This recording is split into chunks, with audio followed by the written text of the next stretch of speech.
but I wonder if I should give it a go. I mean, what an exceptional, rich, the depth and breadth of research and thinking and experience. And thank you. I mean, I think it's clear that sextortion is both a form of corruption and also a form of sexual and gender-based violence, and that we can be served by tackling it from both angles while Yep. foregrounding the voices and agency of people affected, and taking the necessary action to stop impunity.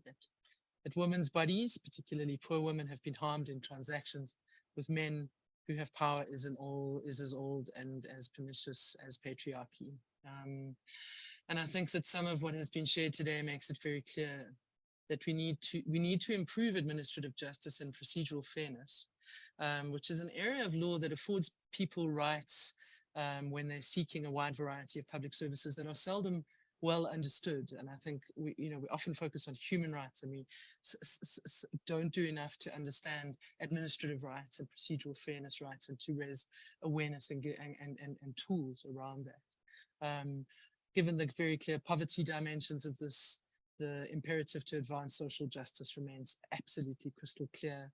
The need to improve our data and our research, really inspiring point about how we are changing the narrative, that simply by investigating and writing this and talking about it, we're putting on the agenda and changing the way that it's seen.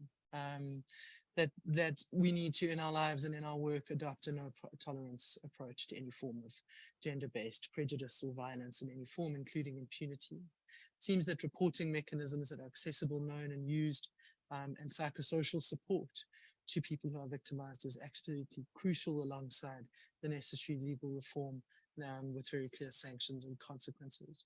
But I think to circle back to the really key point around the vulnerability of women who are water insecure and the vulnerability of micro entrepreneurs is really critical. Affordability, an issue. Levels of service, an issue. We need to continue to work towards reducing water insecurity and to foster enabling regulation for precarious and informal workers.